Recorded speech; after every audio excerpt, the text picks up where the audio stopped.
Hola, ¿qué tal? Es un gusto saludarles nuevamente en este espacio de docentes con vocación. Su servidor Francisco Javier Trejo Olivares les saluda con mucho gusto. En esta ocasión tenemos la presencia del maestro Israel Tejeda Pérez, supervisor escolar de la zona 22 de Orizaba. Maestro, es un gusto tenerlo aquí. En verdad le agradecemos su presencia y sobre todo que haya aceptado la invitación para tener esta pequeña charla y poder compartir, pues ahora sí que muchas de sus experiencias que ha vivido a lo largo de su trayectoria como profesional. Gracias Javi. Es un gusto también estar con ustedes en este espacio de reflexión, de experiencia. Por cierto, los felicito por esta iniciativa y bueno, pues a la orden, es un honor. Sí, gracias. Le digo que sobre todo lo que queremos es rescatar esa parte humana de todos los actores educativos y porque pues ahora sí que la teoría ahí está, ¿no? Pero la experiencia, la manera en cómo se resuelven las cosas, a veces es lo que hace la diferencia, ¿no? Claro. El tener el tacto para hacerlo, ¿no? Y entonces lo que queremos es rescatar de ustedes, pues eso, ¿no? Cómo lo han vivido y cómo lo han enfrentado, ¿no? Bueno, profe, pues un gusto. Y para comenzar nos gustaría conocer dónde estudió, por qué decidió ser docente o cómo llegó a la docencia. Claro, con mucho gusto. Híjoles, es una historia bastante larga y compleja, pero bueno, aquí va. Yo quería ser ingeniero electromecánico. Presenté examen en la Universidad Veracruzana. Desafortunadamente no quedé entre los primeros y me desesperé, me quise ir a trabajar en lo que se venía la siguiente oportunidad, pero en eso me llama mi papá porque uno de mis tíos y mis tías se iba a jubilar y no tenía a quien heredarle su plaza en el tiempo en que todavía se podía. Me llamaron y bueno, pues lo pensé, después lo acepté con mucho gusto, pensé que era un gran reto para mí, sin embargo, me gustó la idea, la analicé muy bien y la acepté. Me fui a Papantla, ellos trabajaban en Papantla, allá radicaban, bueno, en Espinal, en el municipio de Espinal, hacia la zona del Totonacapan, pues, y me fui a estudiar allá, estudié en la Universidad Pedagógica Veracruzana en el centro Papantla, y de ahí me fui a trabajar también a una localidad que se llama Entabladero, Espinal, Veracruz. Muy bonito el pueblo, ahí estuve 6 meses. Después de esos 6 meses me cambiaron, ya ve cómo son las cadenas en los sindicatos. Bueno, me fui a la localidad de Tulapilla, del municipio de Coyutla, Veracruz, 100% rural, muy bonita también, con muchas necesidades, con su lengua totonaca. Y bueno, fue un reto también estar ahí. Ahí estuve 6 años. Yo cuando llegué ahí dije, yo no me voy de aquí hasta que no experimente todos los grados, ¿no? Así fue. Mientras estuve ahí, tuve la oportunidad de destacar en la Olimpiada del Conocimiento Infantil con uno de mis alumnos a nivel zona, a nivel región, llegamos a la estatal.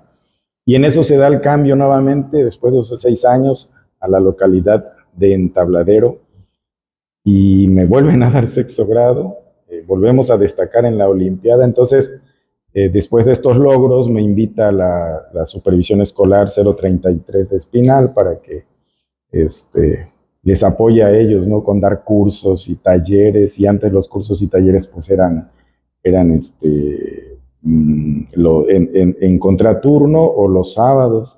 Y bueno, pues ahí empezó mi carrera, y ahí me quedé en Entabladero un tiempecito, pero bueno, a grandes rasgos, así fue como inicié mi carrera, ¿no? Fue como un accidente. Ahora, de esos años, ¿cuál ha sido una experiencia que lo haya marcado de vida? Híjole, viví esto, fue impresionante, no lo ponen. Porque luego a veces vivimos cada cosa, o nos enteramos de cada situación en las escuelas, que ni las dimensionamos y nos sorprenden. Y dices, ¿cómo es posible que eso esté pasando a unos alumnos y a veces, o con un compañero, y a veces nosotros no los podemos percibir? ¿Alguna experiencia que haya tenido de ese tipo? Claro, bueno, tuve varias grandes experiencias. Una de ellas, por ejemplo, en este pueblo que estaba enclavado en en el municipio de Coyutla. Recuerdo muy bien que se venía las fiestas del 16 de septiembre y las familias de ese pueblo se van en sus camionetitas, en las pasajeras, se van a la cabecera municipal para festejar el grito, ¿no?, de independencia. Y yo dije, bueno, pero ¿por qué se tienen que ir para allá si aquí podemos hacer algo, no? Ahí no se hacía nada. Entonces organicé el grito de independencia con mis alumnos, con mis padres de familia. Y recuerdo que algunos compañeros me decían, oye Israel, pero ¿cómo? Vámonos, o sea, ¿qué haces aquí? ¿Para qué te quedas? Y lo hice, y recuerdo muy bien que realizamos, por ejemplo, el puerco encebado, encostalados, competencias con los niños, ¿no?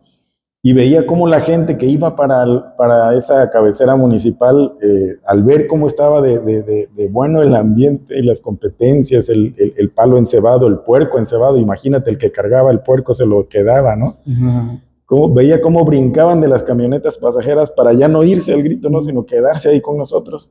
Para esto yo también ya había organizado al subagente municipal para que él diera el grito en cierto horario, al término de las fiestas.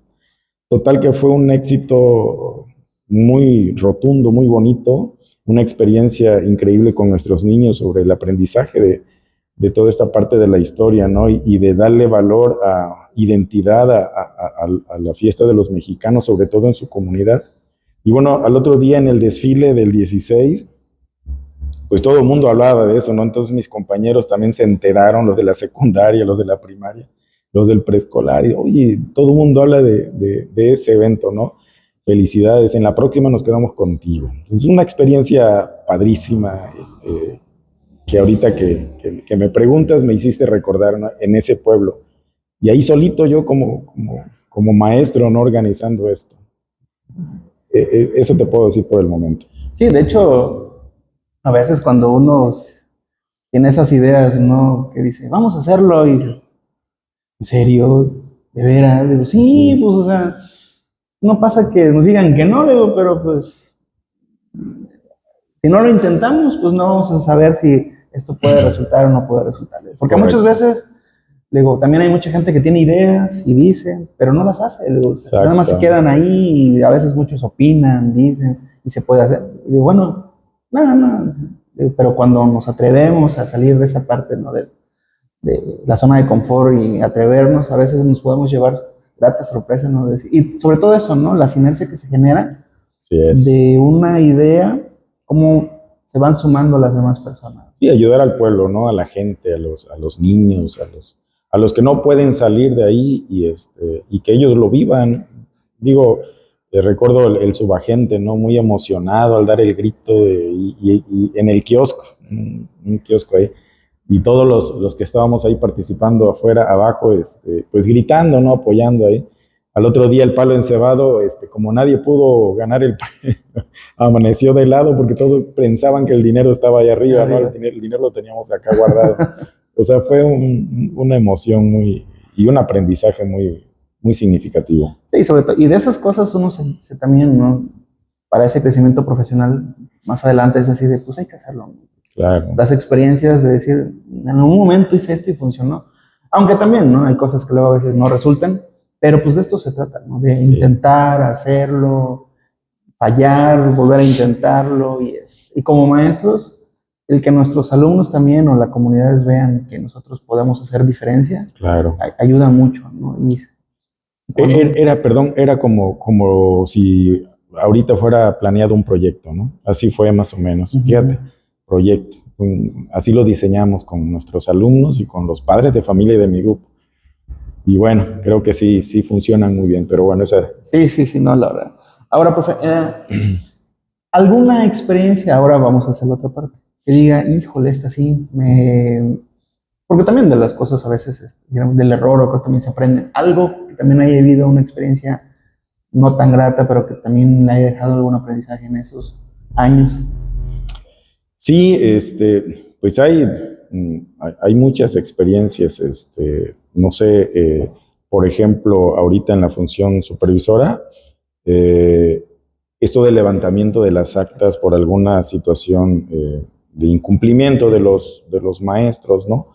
Generan genera mucha tensión, inconformidades. Es decir, aunque uno como supervisor funge de una manera neutral, al dar el resultado, por ejemplo, positivo a un maestro y darle el resultado negativo al otro, vaya, se genera mucha Sí, una parte que queda conflicto, inconforme. ¿no? Y eso hace que se quede un rencor dentro de un grupo, no Sí, tan sí, solo sí. porque también participa el sindicato, o si son los padres de familia, no sé, y piensan que uno tiene que ver en estas. Entonces eso para mí como que es la parte que no me gusta mucho, porque sí genera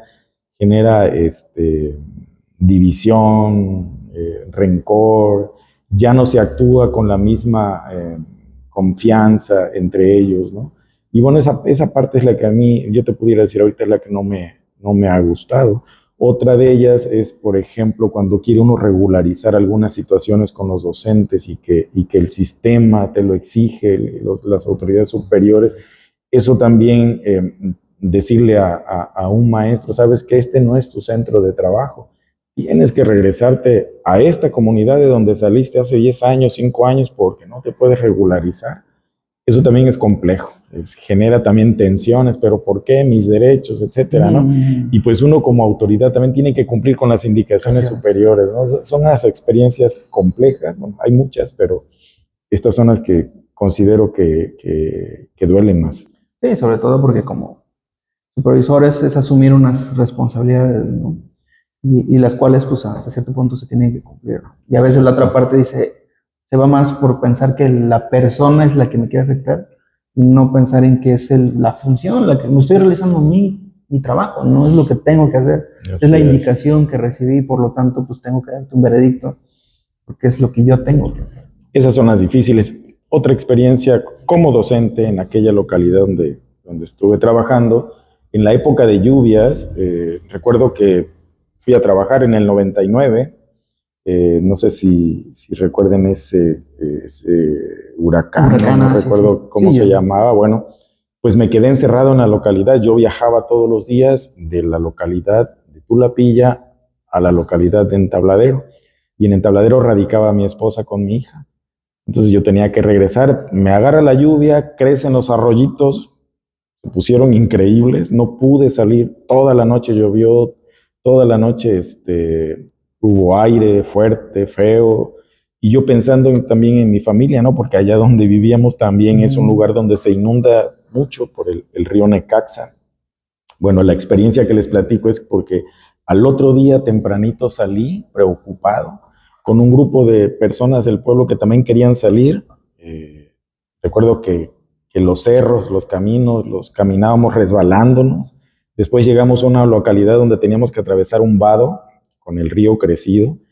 El chofer se animó y yo dije, pues me voy con él, ¿no? Me subía en la redila y dije, pues ya si se va la camioneta, yo me aviento, yo sí sé nadar, ¿no? Pues así nos fuimos. Cuando vimos el río Necaxa, no, hombre, parece que estábamos viendo al Amazonas, ¿no? Y yo dije, mi esposa, mi hija, ¿cómo estarán, Dios, no? Entonces mi preocupación era en ellos, ¿no? Y por eso me atrevía tanto. Y llegué, gracias a Dios, no había camino, estaban destrozados, no había autobuses, caminando. Llegué y bueno, bendito Dios, los encontré bien y ya desde ahí descansé, ¿no? Pero esa es otra anécdota, que los que caminamos o viajamos a los medios rurales como docentes son aprendizajes y arriesgas tu vida por darlo todo, ¿no? Pero ahora lo cuenta uno y es algo muy significativo.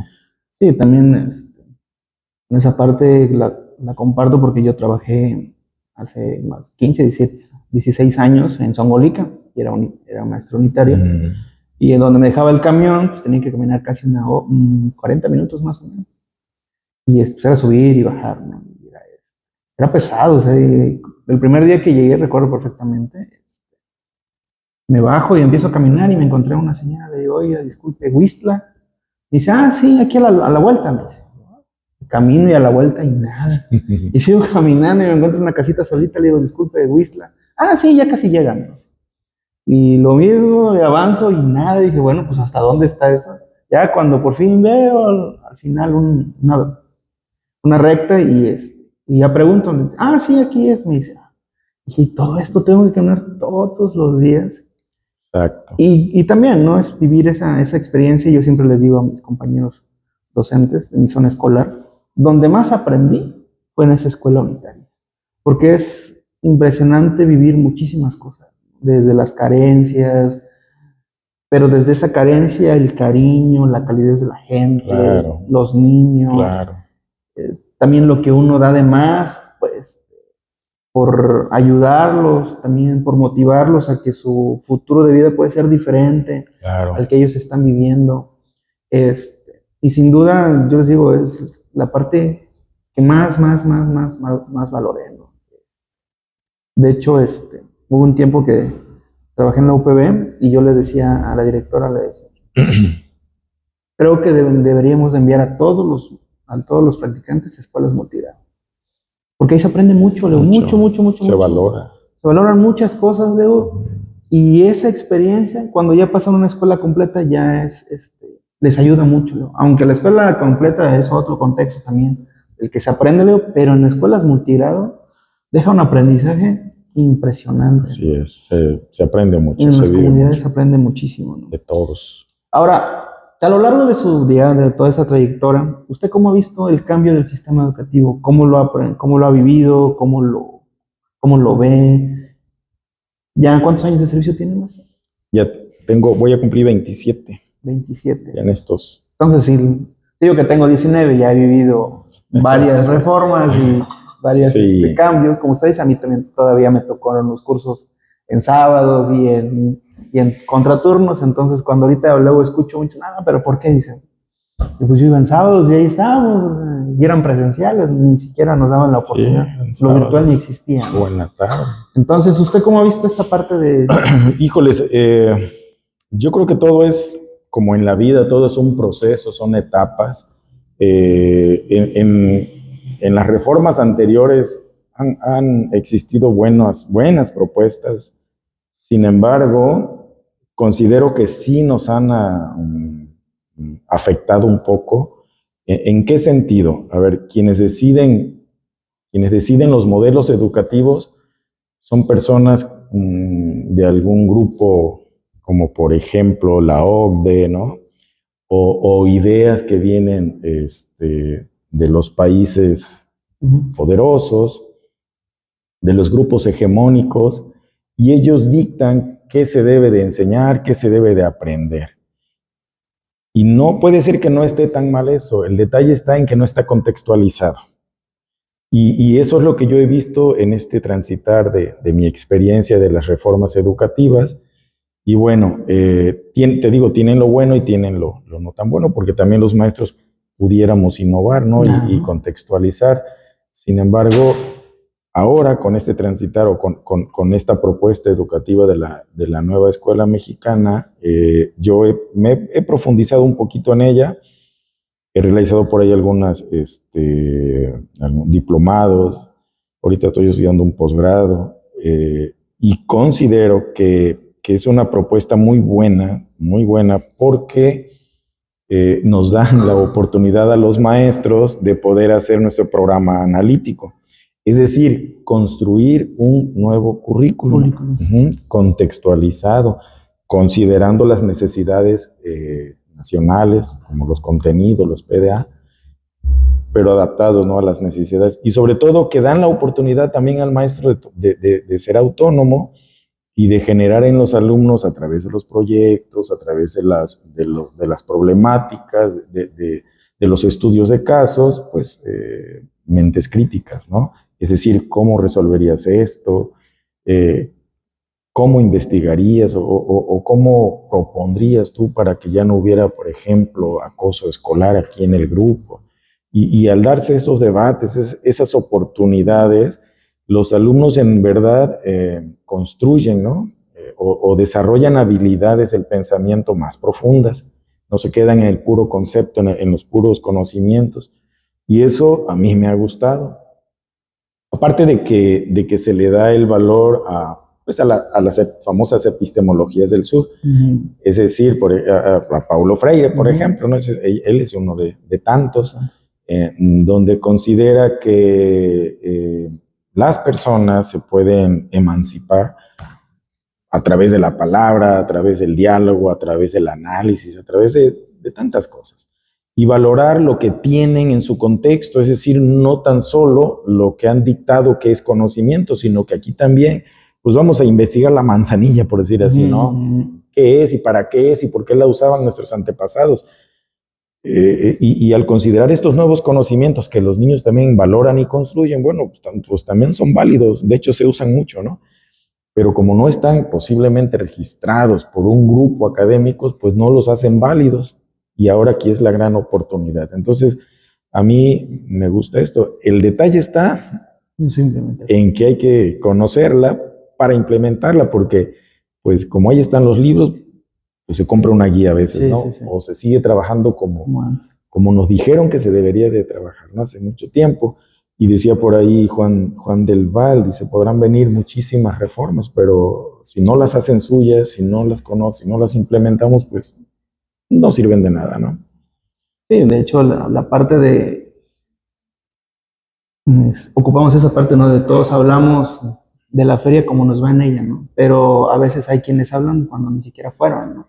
Entonces, si no nos atrevemos a vivir esa experiencia, decir, bueno, lo voy a intentar, lo voy a hacer, ¿no? Lo voy a experimentar, voy a hacer todo eso diferente, ¿no?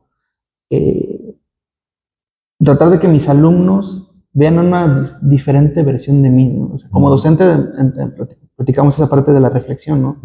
De terminar el ciclo escolar y decir, bueno, este ciclo escolar, mi práctica fue, y a veces también el preguntarle a los alumnos, bueno, ¿ustedes cómo sintieron mi práctica? ¿Les gustó? ¿Qué no les gustó? Y a veces ellos mismos, sí, profe, nos encantó esto, pero no nos gustó esto. Y dices, ok, entonces. Y que cada ciclo escolar yo le decida entregar a mis alumnos una mejor versión de mí, pero es en relación a eso, a reflexionar cómo lo hice, qué es lo que hice. Y ahorita con esta nueva escuela mexicana es eso, no apropiarse de esa metodología, que al menos a mí en lo personal, como usted dice, yo desde antes yo ya la aplicaba. Y de hecho a mí no me gustaba el programa anterior, porque ya ve que estaba estructurado por bloques, y pues yo luego agarraba contenidos del bloque 1, del 4, del 5, porque pues mi proyecto era hacer nieve con los niños, o mi proyecto era hacer un jardín colgante, o mi proyecto era hacer una fonomímica, o mi proyecto era hacer chile seminario, o mi proyecto... Y esos proyectos pues integraban muchísimas cosas, ¿no? Pero pues me encajonaba en un bloque y en un bimestre y decía, y era bien complicado, ¿no? Al menos para mí. Y ahorita cuando veo esta estructura dije, eso no está interesante porque son muchísimas cosas que se ponen en juego. Cuando uno como maestro, en la planeación, que es la parte creativa, yo siempre digo, la planeación es la parte creativa de, a ver, ¿cómo empiezo? Con un juego, una canción, un video, un audio, bailando, cantando, recortando, saltando en el patio, en el aula, en la biblioteca, no sé, donde voy a empezar. ¿Por qué? Porque tengo clara mi intención didáctica de hacia dónde los voy a ir. Entonces, ahí voy a empezar, ¿no? ¿Cómo voy a desarrollar el proceso? ¿Con qué metodología? ¿Qué pasos? ¿Cómo lo voy a estructurar? ¿Qué quiero obtener de este proceso? ¿Hacia dónde lo voy a encaminar? Y por último, evaluar qué tanto alcanzaron mis alumnos y si no, reformular y replantear esa parte, ¿no? De, bueno, con esto no se pudo, pues ahora lo voy a hacer así, ¿no? O incluso a veces en la misma clase estamos realizando la actividad y me quedo y estoy viendo que ya pasaron 10, 5 minutos y digo, no, ya no. ¿Saben qué? A ver, dejen eso, vamos a hacerle ahora sí. Y dices, sí, bueno, sí, maestro, porque yo ya no. Y reformulas, ¿no? Pero es esa parte de atreverse a hacer cosas. Claro. Ejercer tu autonomía, ¿no? Como profesional de la educación y dependiendo de cómo te esté marcando el ritmo de trabajo con tus alumnos, ¿no? Con el contexto, con todo. Y es donde el maestro pues toma decisiones.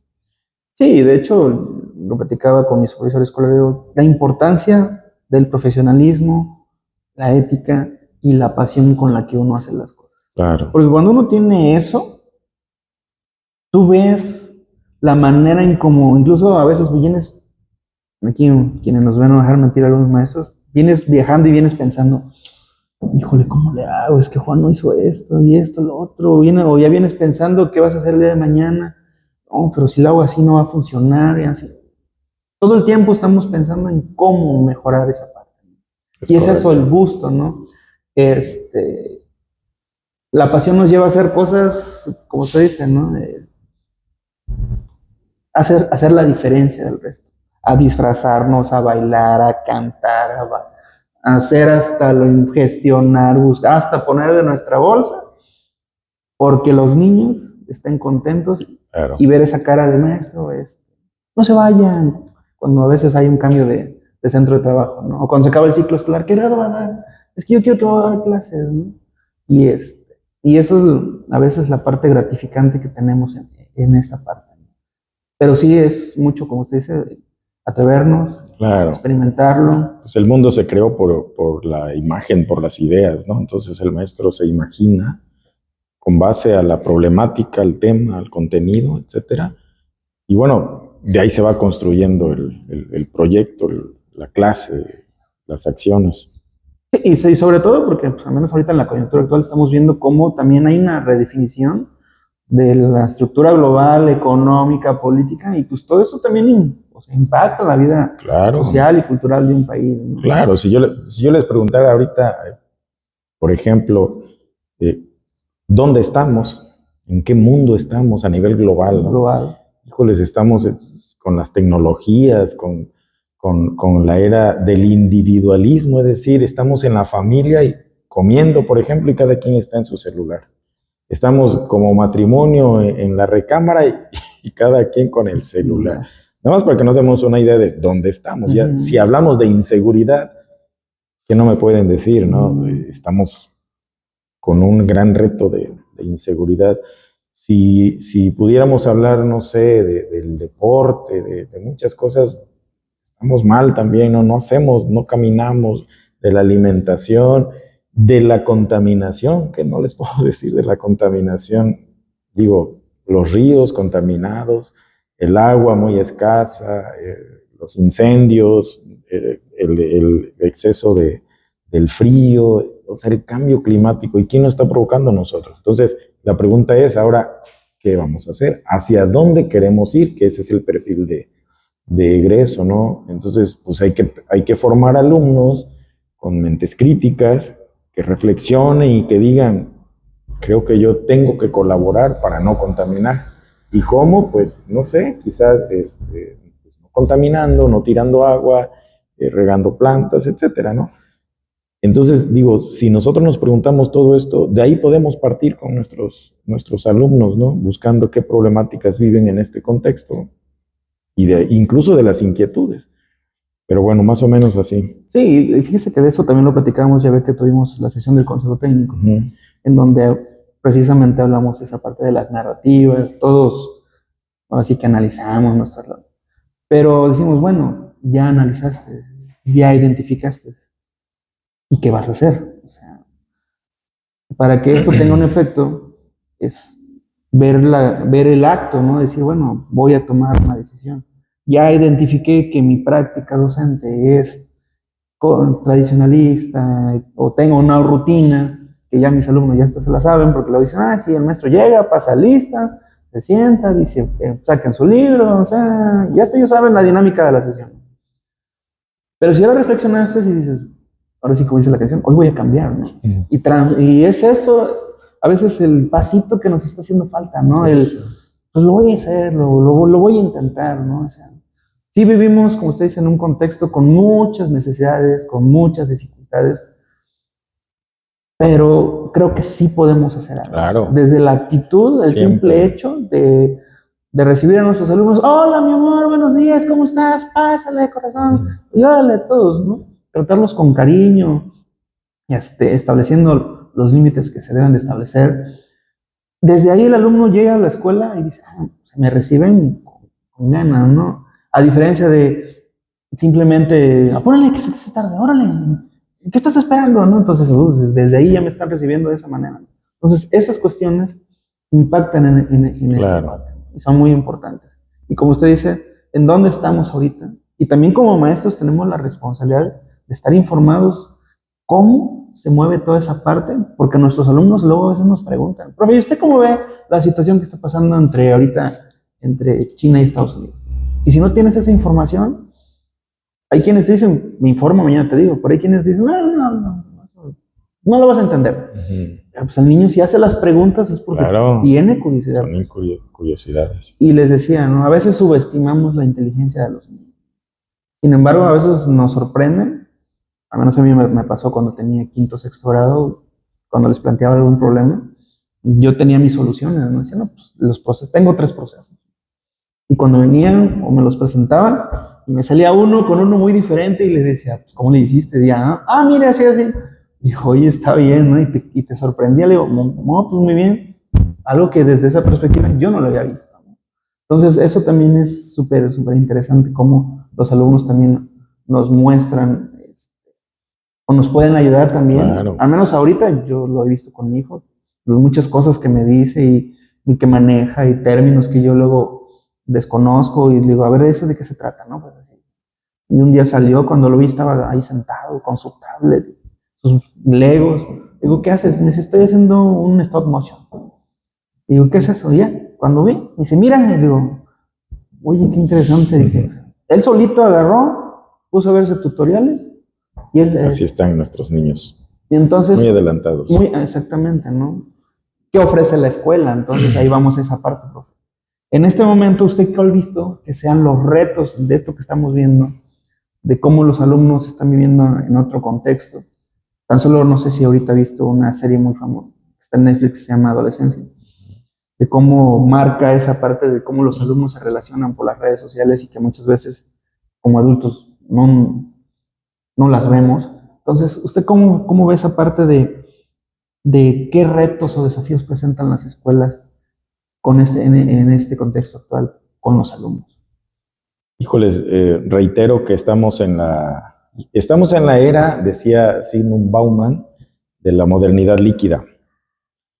¿Qué es esto? Que él pone como ejemplo una vasija, ¿no? Que le está cayendo una gotita de agua y día a día esa agua se va creciendo, va alzándose, se riega, se tira y va buscando caminos diferentes.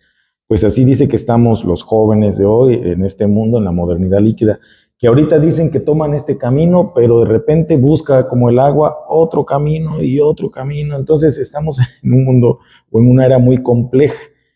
¿Qué debe de ofrecer la escuela para construir, ¿no? Para reflexionar y construir caminos seguros con nuestros alumnos? Pues primero lo tendríamos que conceptualizar nosotros los maestros, los padres de familia, digo, porque también solos no vamos a poder, sí. ¿No? Hoy los padres de familia también está la vida tan compleja, tan difícil, que también están entretenidos en sus trabajos, buscando cómo sufragar las necesidades de su contexto, de su familia. Entonces los alumnos se quedan solos y nos los mandan a los maestros, y los maestros, pues por más que queremos hacer que nuestros alumnos, se formen por el camino que debería ser, cuesta mucho, ¿no? Solos cuesta mucho. Sin embargo, ahí va otra vez mi tema de los proyectos, ¿no? O de los temas a partir de un problema, de una pregunta, de un estudio de caso. Por ejemplo, a ver, alumnos, ¿qué pasaría si Javier ahorita no nos respeta? ¿Qué opinan de eso, no? Entonces, cuando se construye una clase con debates, con propuestas que ellos mismos, pero que el maestro los va guiando, reflexionan y van construyendo de una mente más crítica. Digo, ¿qué es crítico? Es evaluar lo que yo hago, ¿no? Es evaluar lo que otro me dice para tomar decisiones, ¿no? Y cuando nosotros ayudamos de esta manera a nuestros alumnos, considero que es la mejor manera de irlos formando. Entonces, para mí esa sería la propuesta, ¿no? Seguir trabajando con esos retos, con esas necesidades. O cuando los niños no saben controlar sus emociones, sí, pues ponerlo como un reto en una clase también. A ver, hay un ejemplo, ¿no? El de los bombones que le ponen a los niños. Y hay niños que no se aguantan y se lo comen, ¿no? Entonces, digo, tendremos que apoyarnos de todo mundo, de los papás, de los psicólogos, de las maestras de USAER, etcétera, ¿no? Esos son los grandes retos, buscar cómo apoyar a nuestros niños para que se formen y tengan un mundo mejor. Sí, y que los maestros también estemos conscientes de que hay muchas cuestiones que a veces, que aunque nosotros queramos solucionar, se escapan de nuestras manos. Porque si hay ciertos, digo, no sé, en mi caso, compañeros que se acercan y dicen, oye, Javier, tengo esta situación. Yo quisiera hacer más, dice, pero sé que si hago más me puedo enfrentar a ciertas circunstancias. Y le digo, haz hasta lo que tú puedas y que tú te sientas tranquilo y decir, Claro. hice lo que pude y lo que estuvo en mis manos.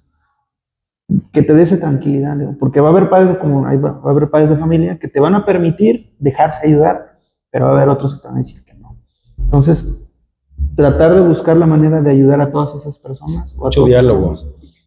Y mucho diálogo con los papás. Digo, un diálogo asertivo, escucharlos, entenderlos, siendo empáticos, ¿no? Y ahí poquito a poquito como que irlos metiendo también en las necesidades que sus niños, a veces lo que quieren es eso, atención. Atención, sí. Que es lo más fácil y lo más complejo, porque es lo que luego no tienen tiempo. Sí, y a veces un padre de familia lo que quiere es que lo escuches, ¿no? En una ocasión, le platico rápido, me pasó, tenía un alumno de esos inquietísimos, y por lo general son los que tienen mucho mejor desarrolladas sus habilidades motoras gruesas, ¿no? Y finas. Le digo, ¿sabes qué, Leo? ¿Te gustaría participar en atletismo? Me dice, sí. Le digo, pero necesito que tú también pongas de tu parte, Leo. Entonces, van dando, sí, profe. Bueno. Pero nada más que necesito que le digas a tu mamá que venga para pues, pedirle su autorización. Eso sí, dice. Ahorita, bueno, o sea, se fue. Regresa la señora y va entrando. Profe, me dice, ¿y ahora qué hizo este chamaco? Es que no sé qué. Bueno, me dijo, me gritó hasta lo que me iba a morir, yo sí me quedé. Le dice, pero bueno, a ver, dígame, maestro, ¿qué cosa quiere? Dice. Digo, mire, ¿sabe qué? Le digo, es que a su hijo yo lo quiero ayudar. Ah, profe, discúlpeme, me hubiera dicho antes. Me dice, yo ya le dije un montón de cosas. Pero no se preocupe, no pasa nada. No, sí, ya sabe, con mucho gusto. Es que discúlpeme usted, pero es que siempre me habla nada más para darme quejas. Digo, no.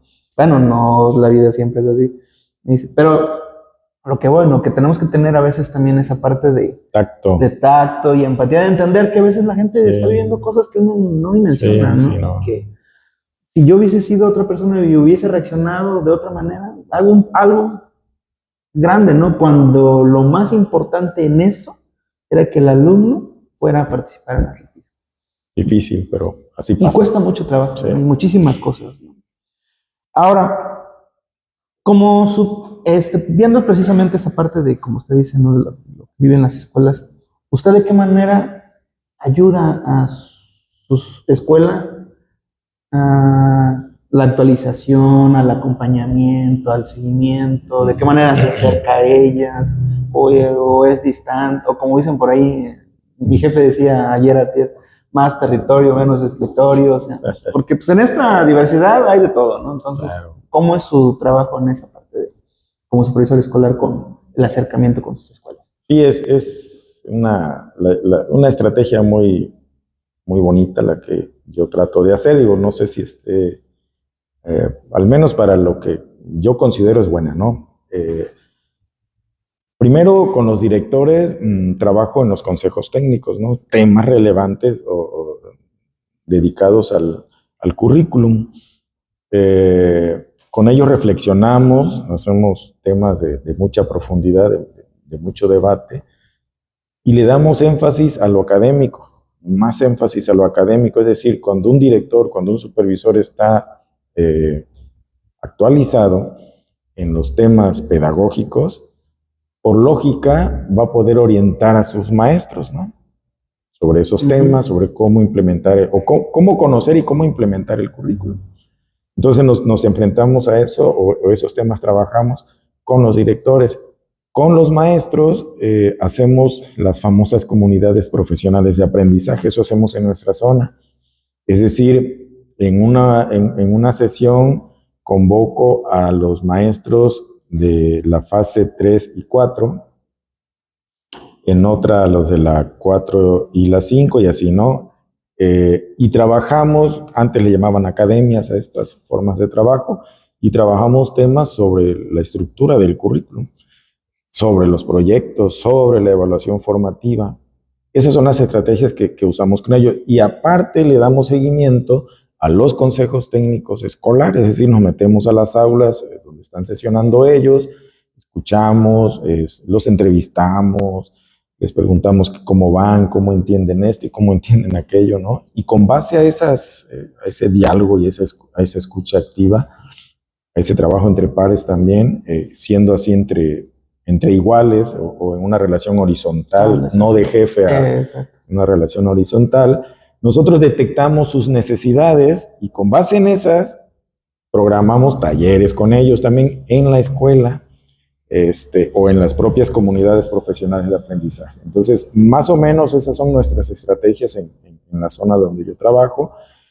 y creo, bueno, más bien estoy seguro que vamos avanzando, los maestros, los directores, mis respetos, están trabajando, están al menos intentando hacer de manera congruente y se ven resultados.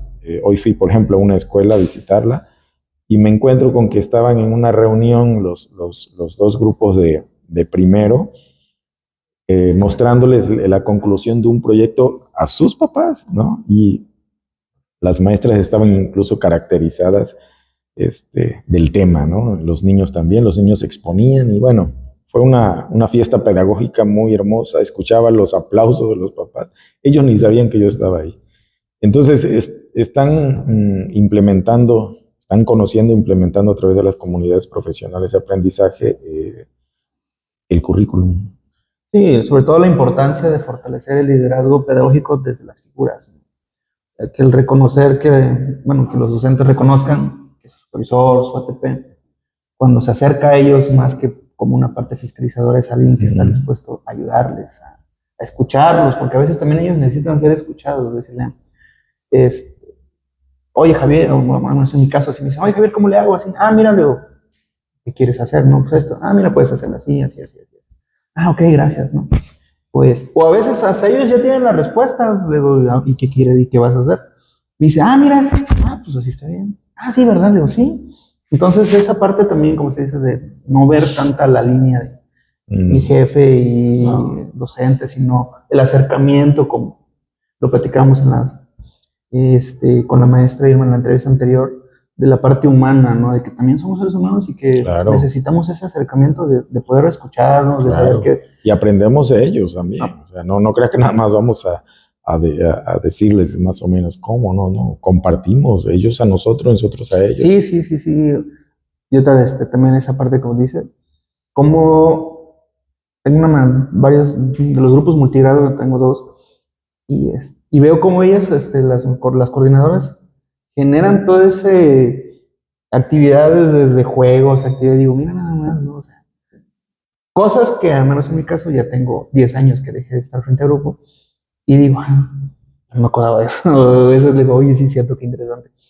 Ver esa dinámica, al menos a mí, luego a veces sí la extraño de estar frente al grupo. Luego por eso en su momento busqué dar clases en UPB, porque era volver a revivir esa experiencia de estar al frente de alguien y poder lograr que desarrollen habilidades, capacidades. Porque el conocimiento ahí está, ¿no? Es cómo lo llevamos a ellos para que lo analicen, lo entiendan, lo interpreten y puedan hacer su propia opinión de las cosas. Y a veces eso es lo que nos cuesta trabajo, ¿no? Porque nos acostumbramos a reproducir cosas, pues el curso ya está, pues ahí ustedes vean. Pero llevar esos procesos de escuchar a veces cuesta mucho trabajo porque el yo, pues, está ahí, ¿no? No, pues, ¿cómo usted me va a decir que yo estoy mal? Y no, yo no estoy diciendo que estés mal, yo te estoy ofreciendo mi opinión desde mi perspectiva, ¿no? A mis compañeros les digo, si yo aquí pongo un 6, y de aquí para acá yo estoy viendo un 6, pero a lo mejor tú de allá para acá estás viendo un 9. Entra la parte subjetiva. Digo, ¿y quién tiene la razón? Pues tú estás viendo un 9 y yo estoy viendo un 6. Lo único que tenemos que entender es que tú estás dando tu opinión desde tu perspectiva y que a lo mejor esa me puede complementar mi opinión, más allá de decir que estás diciendo que yo estoy mal. Pero cuesta trabajo eso, ¿no?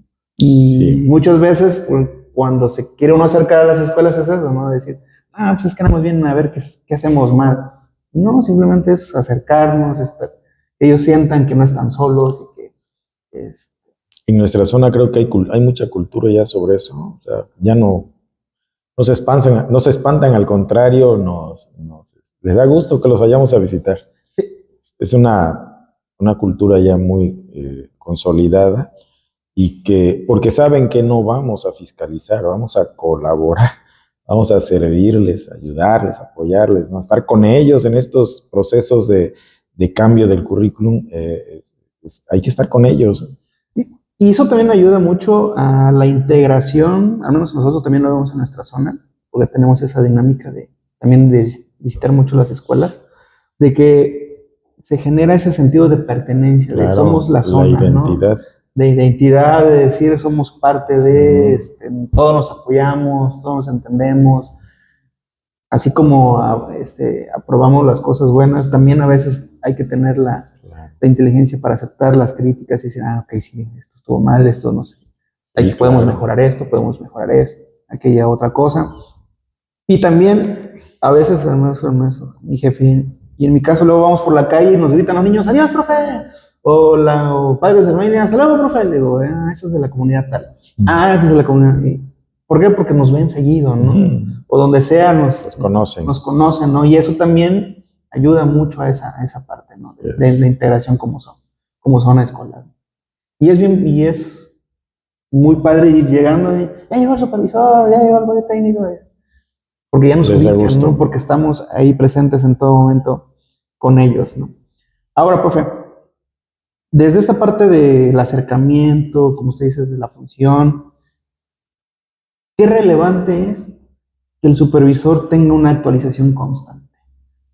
Que todo el tiempo esté también, como usted dice, en este caso está estudiando un posgrado, pero también pues hay personas de que no estudia, solamente hace los cursos porque son los obligatorios, porque muchos dicen, ¿es obligatorios? No, no. Entonces, ¿qué tanta importancia también tiene que ver esa parte de que se tenga una actualización de manera constante, pero sobre todo que sea voluntaria, que uno la busque para mejorar su desarrollo profesional? Claro, y sobre todo de acuerdo a tus necesidades, ¿no? A tus retos que necesitas enfrentar. Pues fácil, mira, imagínate a dónde irías si necesitaras el servicio de un doctor. Con uno que salió hace, no sé, muchísimo tiempo y que no se ha actualizado, o con uno que está actualizado con el tipo de enfermedades hoy en día, ¿no? O sea, para que veamos la importancia de la actualización. ¿A quién contratarías? ¿A un arquitecto o a un ingeniero que hace muchísimo tiempo salió y que no se ha actualizado, o a uno que ahorita está actualizado con respecto a los sismos, a muchas cosas, ¿no? Que son necesarias para que tu casita aguante, ¿no? Entonces, así somos los maestros. Tenemos que estar al día. Te ponía un ejemplo, ¿no? De la modernidad líquida, o de la era digital, o de los cambios vertiginosos que hoy vivimos. Si nosotros no estamos también al día, pues entonces nos estamos quedando fuera de. También tenemos un currículum, bueno, el plan de estudios 2022, que también requiere un poquito de análisis con esto de las famosas epistemologías del sur, ¿no? Que es el famoso derecho humano a la educación, que no es lo mismo el derecho a la educación que el derecho humano a la educación, y sobre todo los fundamentos filosóficos, éticos y legales. O sea, ¿qué quiere decir todo eso y por qué está ahí? La Ley General de Educación, por qué las problemáticas estas de la comunidad, o sea, hay que analizarlo, hay que estudiarlo y decir, ya entendí, ya lo comprendí porque me metí a este curso, ahora sí voy a tratar de aplicarlo mejor con mis alumnos para que podamos lograr lo que se requiere en el perfil de egreso, ¿no? Entonces, relevante estar actualizado, muy relevante. Muy relevante. Sí, mis compañeros yo les platicaba eso, que al menos yo en mis 19 años de servicio, también cuando egresé, yo venía con una formación, esa formación rígida de silencio, en filas, ¿no? Pero hubo un diplomado que me cambió completamente la vida, que fue uno precisamente de liderazgo. Y el darme cuenta que mis alumnos en su momento hacían las cosas porque me tenían miedo, no porque me tuvieran respeto. No, hombre, pues qué triste. Que eran cosas completamente diferentes, ¿no? Yo les decía ellos. Pero tuve la capacidad de reconocer que estaba haciendo algo mal. Y lo interesante que yo les digo a ellos fue que precisamente con un grupo que yo tuve de tercer año, que les tocó la primera etapa de ese maestro estricto, riguroso, etcétera, los vuelvo a tener en quinto grado, pero ya después de haber vivido ese diplomado. Y recuerdo, ese no se me olvida nunca, íbamos hacia un arroyo con los niños, llevaba dos niños de lado y le dice uno al otro, maestro, ¿puedo hacer una pregunta? Le digo, sí. ¿Qué le pasó? Le digo, ¿por qué? Es que usted es otro. Le digo, ¿por qué? ¿Verdad, tú? Sí, dice, usted es otro. Dice, o sea, antes era así. Y me empezaron a decir todos mis defectos. O sea, todos, esto. Dice, pero ahorita es no sé, no, este es a todo dar, bueno, juega, canta, nos saca, nos trae esto, ¿verdad? Y dije yo, órale, ¿no? O sea, cómo esa parte que dice usted de la actualización, del reconocer que mi práctica puede mejorar, pero a veces eso es también de ir abierto a adquirir conocimiento, de querer entender Claro. cosas, ¿no? Porque muchas veces decimos, ¿para qué voy a ese curso si no voy a aprender nada? Claro. Porque desde ahí tu actitud de ir al curso es no aprender nada. Pero si tú vas con toda la actitud de decir, a ver, algo de eso me va a servir. Claro. Y lo que sea es, al otro día, a la semana, es, pues lo voy a aplicar. Cuando dos maestros platican sobre la enseñanza y el aprendizaje de sus alumnos, ya desde ahí están abiertos al cambio, desde ahí está valiendo la pena ese encuentro, ¿no? Cuando se platican de otros temas, bueno, también se aprende, pero no con esa centralidad o profundidad. Entonces, digo, el estar reunidos entre pares es muy importante, ¿eh? Muy importante. Sí, y eso, ¿no? Lo que decíamos, reconocer que no lo sabemos todo. Claro. Que no somos perfectos. No, pues no, nunca termina uno de aprender. Que nunca termina uno de aprender, que como docentes, directivos, asesores, supervisores, No, llega un momento en el que uno dice, no, pues estoy muy bien, ¿no? Pero por X circunstancia tenemos una experiencia con alguien par y te quedas y dices, ah, caray, yo eso no lo hago. Sí, y dices, no, pues sí me hace falta, ¿no? Y ahí otra vez es esa parte, ¿no? De no estar conforme en el buen sentido de ser ambicioso, pero por querer ser mejor profesional en esta parte. Claro. Ahora, si algo es importante es el acercamiento, pero ¿cómo se genera también esa parte de, bueno, menos ustedes como equipo de supervisión escolar, cómo generan esa integración, ese respeto entre docentes? Porque ya ve que también tenemos estas circunstancias de que luego tenemos, al menos en la zona que usted maneja, que son colectivos grandes, hay divisionismo, unos por aquí, unos por allá, pero también creo que desde la oficina podemos impulsar esa parte de integrarlos con actividades.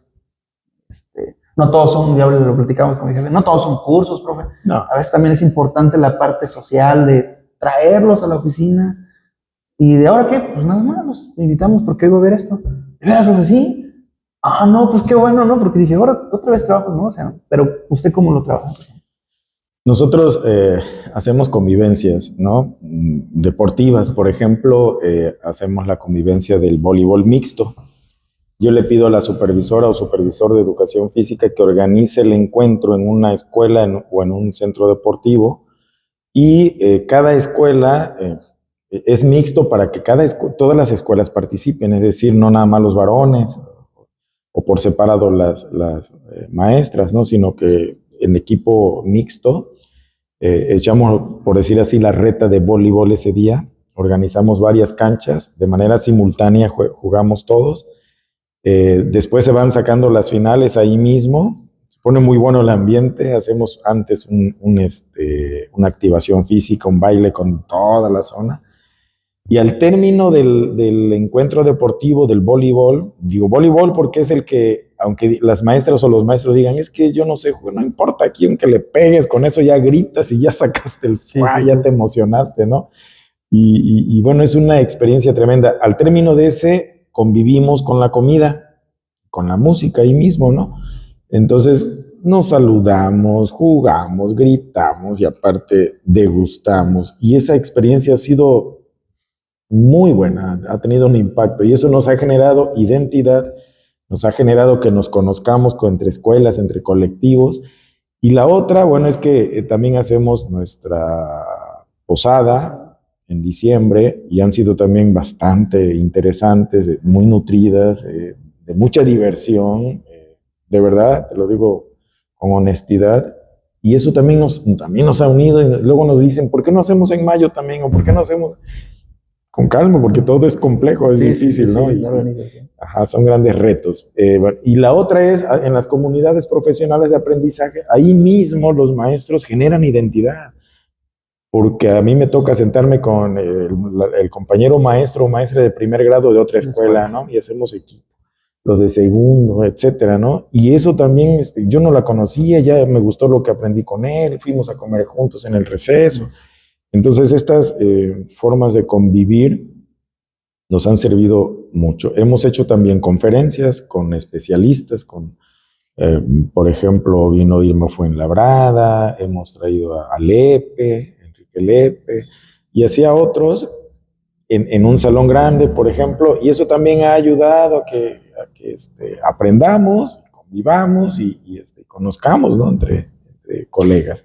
Esas son las actividades que más o menos utilizamos nosotros. Sí, la integración es no descuidar la parte emocional de los compañeros, es súper importante. Claro. Porque el ajetreo del día a día puro trabajo, en las escuelas es pesadísimo. A menos, luego me dicen ellos, sí, dice, como tú ya no estás en la oficina, digo, no, pero estoy consciente. Una vez una maestra me dijo, en pleno juego, me dijo, yo decía, ¿qué ideas trae el supervisor? No me gustan, pero voy a ir, porque pues quiero ver, ¿no? Y me dice, maestro, ahora entiendo todo lo que quiere hacer con este juego. Mira, yo estoy emocionada y no estoy todavía jugando.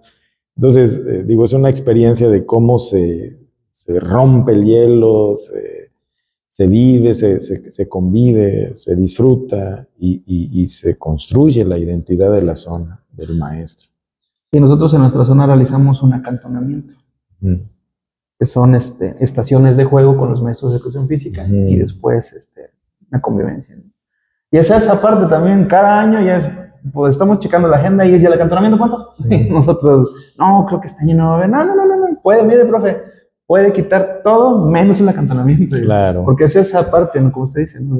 Es nuestro espacio, ya es nuestro momento de distraernos, de sacar esa parte de estrés que, sinceramente, como decía, el día a día en las aulas es bastante complejo, desde el llegar a la necesidad de los alumnos, atender padres de familia,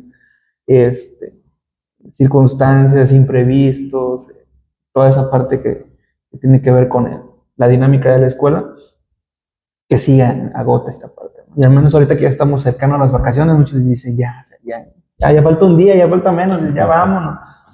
Digo, sí, ya. Pero creo que, como usted dice, el ayudar a esa parte también permite que los docentes estén a gusto en la zona y les permite llevar mejor esa parte, ¿no? Así es. Que cuesta, es una estrategia muy buena. Que cuesta trabajo. Ahora, también ¿usted cómo concibe el liderazgo del supervisor? Si bien ya me ha platicado toda esta parte de cómo se acerca, de cómo está presente, pero de cómo lo concibe, porque también vemos esta parte de supervisores que solamente están en su oficina, no generalizo porque no son todos, ¿no? Pero sí tienen muy marcada esa parte jerárquica de yo soy el supervisor, solamente atiendo a directores, yo no hablo con docentes, o yo no doy cursos, para eso tengo mis apoyos técnicos. ¿Usted cómo concibe esa parte del liderazgo? Híjoles, el liderazgo es una parte muy importante que debemos de construir, ¿no? Cada día. Pero el líder inspira, ¿no? El líder pone el ejemplo. El líder es respetuoso, el líder debe de conocer los libros de texto, el líder debe de ser amable, debe de saludar, debe de entrar a las aulas y conocer a los maestros, cómo están trabajando y cómo ofrecerles el apoyo, ¿no? Entonces, para mí el liderazgo es eso, es inspirar, es poner el ejemplo. Si va a haber un curso, yo soy el primero, ¿no? que debería estar ahí o que estoy ahí. No es fácil porque implica, pues, actualizarte, leer, estar en ciertas horas en tal lugar, etcétera, etcétera, etcétera. Entonces, para mí el liderazgo es fundamental para un líder, para un director, para un ATP, para un supervisor y también para un maestro, ¿no? Sí. El maestro en el aula es un líder.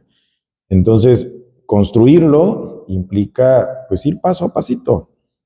No sé, con un cursito, ponerlo en práctica. Hace rato decías, platicabas tu experiencia, que antes eras rígido. A través de un diplomado, tu actitud cambió e hiciste que los demás cambiaran también. Entonces eso, es inspirar, es poner el ejemplo, es estar siempre actualizado, es meterte en curso, en otro, atreverte, no sé, tener ideas, planearlas, proyectarlas, vivirlas. Todo eso es ser un líder, eso y mucho más. Mucho más. No nada más líder académico, hay diferentes tipos de liderazgos. Entonces, en todos tenemos que más o menos ir acomodándonos.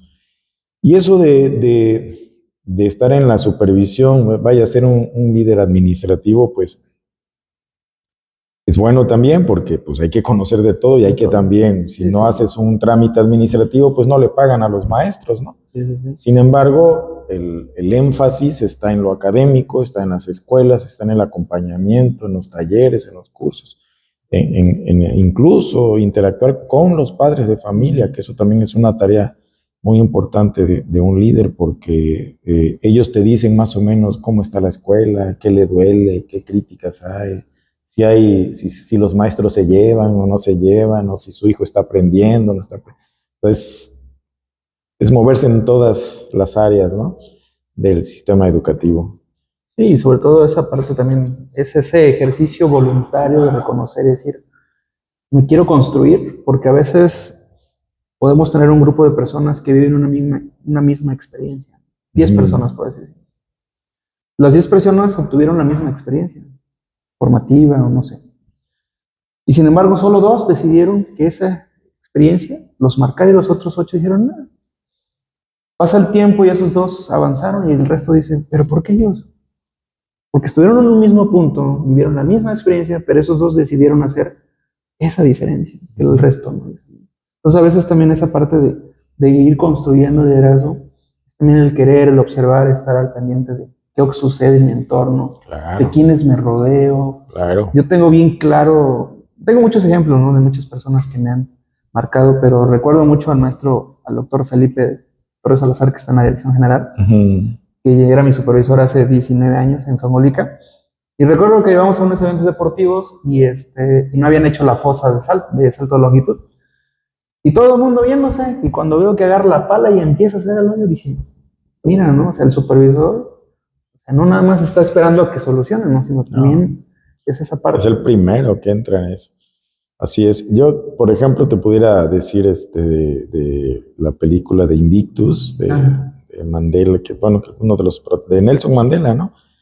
Esa también cómo inspira, y hay muchas, ¿no? Pero bueno, es una manera de cómo ejercer un liderazgo a través de esa película. Ojalá y la puedan ver quienes no la han visto. Y eso te da una orientación de qué es un líder. Sí, y esto es esa construcción no constante, porque siempre, como usted dice, estamos aprendiendo. Sí, es un proceso cíclico. Cíclico, ¿no? Bueno, profe, ahora vamos a hacer un ejercicio hipotético. A usted, como supervisor escolar, ¿qué le gustaría que su autoridad inmediata le proporcionara? En este caso, la dirección general. O sea, ¿qué es lo que diría? No, pues a mí me gustaría recibir más visitas, acompañamiento, que me escucharan más, que estuvieran más cerca a nosotros y no nada más de vez en cuando, que no todo sea a distancia, sino también en presencial, no sé, o sea, no sé si en algún momento ha hecho ese ejercicio de decir, bueno, ¿qué me gustaría recibir? Híjoles, yo creo que como los maestros, ¿no? Cuando quieren que su supervisor vaya a la escuela y pues igual, ¿no? Yo creo que sí sería de gran fortaleza que de vez en cuando nos visitaran en la zona, en una escuela, que escucharan a los directores, a los maestros, a los padres, a nosotros, para que juntos tengamos un proyecto, una misma visión, ¿no? Yo entiendo que es complejo porque el Estado es muy grande y bueno, los entiendo, pero sí sería muy interesante tener esa comunicación asertiva, aunque sea a distancia, pero también cómo estás, Israel, cómo te va en la zona, cómo están tus maestros, qué situaciones tienes, cómo te gustaría que te apoyara, o sea, un acercamiento más estrecho. Y si se pudieran esas visitas, pues sería genial, ¿no? Se siente uno también acompañado, también quizás, no sé, en orientaciones, ese sería quizás mi sueño. Y digo, no es imposible, pero bueno, también entendemos que son otras situaciones por allá. Y bueno, al menos nosotros también con ellos pues tenemos ese enlace, nos han dado la confianza pues, de llamarles, de escribirles y pues ahí estamos más o menos, pero esa sería una buena estrategia. Sí, sobre todo es esa parte, ¿no? Dicen por ahí, ¿no? El que no habla, Dios no lo oye. Claro. Y exponer eso, ¿no? Porque muchas veces dicen, no, pues yo puedo decir que todo está muy bien, pero ya también el escuchar y decir, no, pues nos gustaría este apoyo, esto, o que la misma dirección general gestionara becas para estudiar posgrados a los supervisores. ¿Por qué? Porque eso, como lo platicábamos, ¿no? La actualización del personal de supervisión, pues apoyaría mucho, ¿no? También esa parte de cómo es baja a los demás eso docentes, sería increíble, pero bueno. Pero pues como usted dice, ¿no? Son cosas que se pueden plantear y a lo mejor alguien nos escuche y diga, oye, qué interesante, no podría ser una manera de poder hacerlo. Yes. Bueno, profe, y ahora sí ya, para terminar, algún comentario general que quiera hacer, sobre todo, más que nada, alguna reflexión que usted quiere, que me gustaría, de cómo usted invitaría a los docentes, directivos o también los supervisores a transitar de una mejor manera hacia ese liderazgo que necesitamos para poder mejorar la educación. Porque sobre todo eso decía, no recuerdo el nombre, pero decía esa parte, ¿no? Un país rico es aquel que es mejor, que está educado, ¿no? Porque si está educado, toma mejores decisiones, hay menos violencia, hay menos circunstancias negativas porque la población tiene educación. Entonces, claro. ¿cómo podemos contribuir a eso? Yo considero que los maestros, las maestras, los directores, ATP, supervisores, tenemos una de las mejores oportunidades para hacer cambios en la vida de lo más querido de toda la humanidad, que son las niñas y los niños. Entonces, aprovechar esta oportunidad que tenemos de ayudar a formar, porque en casa también, ¿no? Ayudar a formar a nuestros estudiantes de la mejor manera, hacerlo con amor. Yo sé que estamos viviendo en un mundo muy estresante, ¿no? De cambios muy rápidos que nos generan estrés a todos, principalmente a los padres de familia, ¿no? Y que luego los niños los traen también a la escuela. Pero invitar a las maestras y a los maestros y a toda la comunidad educativa a que aprovechemos cada día a servir mejor. Decía por ahí la Madre Teresa de Calcuta, quien no vive para servir, no sirve para vivir.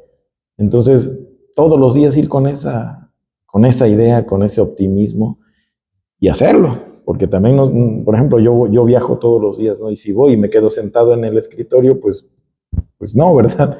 Hay que hacerlo, hay que tener un plan, hay que aprovechar el día. Nosotros dejamos, con el ejemplo y con el trabajo que damos todos los días, en los niños dejamos huellas para toda la vida, ¿no?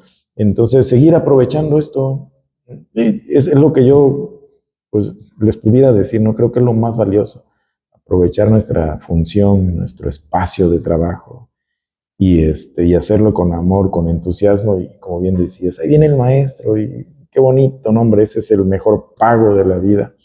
Hay por ahí una maestra que me decía que no quería trabajar porque ella se sentía cansada, grande y yo le decía, ve, disfrútalo. Ay, no, ¿cómo disfrutarlo? O sea, ahora que ya está, me dice, o sea, llega con una sonrisa, ¿no? Y me dice, oye, ¿cuánta razón tenías? Esos niños me cambian la vida. Entonces, digo, estar con los niños, con las niñas, trabajando con ellos, aprendiendo con ellos, interactuando, Yo creo que con esa actitud hay que estar todos los días. Es lo único que yo les puedo decir. Y a los supervisores igual. O sea, vamos a acompañar a los maestros, ayudarlos a estar hombro con hombro en estos retos que tienen ellos, porque pues solos también se agobian, se cansan. Y si nosotros vamos y le damos una palmadita y no te preocupes, estamos con ustedes en lo que podamos y mira, cuando menos aquí te estoy escuchando, ya desde ahí es un gran paso, ¿no? Sí, sí, sí. Entonces, también hacerlo así con nuestros maestros, esto vale la pena. Sí, sobre todo hay que estar. Hay que estar. Porque el decir del decir. Y hoy, porque mañana quién sabe, Quién ¿no? sabe, Hay que aprovechar el hoy. Bueno, pues maestro, pues le agradezco mucho este espacio. En verdad, creo que ha sido una plática muy, muy interesante. Esperamos que más adelante poder tener otro momento con usted, porque hay muchísimas cosas más que podemos platicar, pero pues también un cúmulo de experiencias. Entendemos su tiempo y su espacio, pero pues muchas gracias. Al contrario. Le agradecemos mucho en este proyecto que estamos emprendiendo, que usted haya estado aquí y ahora sí que cuando guste aquí estamos en este espacio de docentes con vocación y desearle el mayor de los éxitos en su zona escolar y que siga cosechando éxitos, triunfos y sobre todo por esos niños que lo merecen todo. Ya hasta de mago nos vestimos. En cuentacuentos, que es donde va esa parte, ¿no? Sí. Gracias a ustedes, gracias Javi por esta oportunidad también, digo, platicar contigo, con tus compañeros, es un halago también, es una experiencia muy bonita y ya saben cuánto se les aprecia. Gracias, profe. Nosotros tenemos claro que toda persona, todo actor educativo tiene algo que contar. Todos. Y desde esas experiencias queremos que los docentes que nos tengan el gusto de estar escuchando, reflexionen y digan, tiene razón, o a lo mejor no tenemos la verdad absoluta de las cosas, pero lo que sí tenemos es pasión y gusto por hacer de esta profesión algo mucho mejor. Errores y aciertos. Sí, sí, sí. Y se aprende a través de estas narrativas, ¿no? Hay un montón de corrientes epistemológicas que te ayudan a encontrar las problemáticas, las verdades en ciertos contextos, ¿no? Y una de ellas precisamente es la hermenéutica, donde se traducen la subjetividad, como el ejemplo que ponías del 6, ¿es 6 o es 9? Y a la hora de estar escuchándonos, yo siendo empático contigo, tú conmigo, comprendiéndote, es como encontramos esas verdades, ¿no? Nos ponemos, ya entendí, pues vamos a resolverlo así, ¿te parece, no? Muy bien. Entonces estas narrativas, para eso considero que son muy interesantes y felicidades por este proyecto. Bueno, pues muchas gracias, profe, y que tenga una excelente noche. Y nos estamos viendo. Pues eso es todo. Muchas gracias por acompañarnos y nos estaremos viendo en el próximo programa. Gracias. Hasta luego.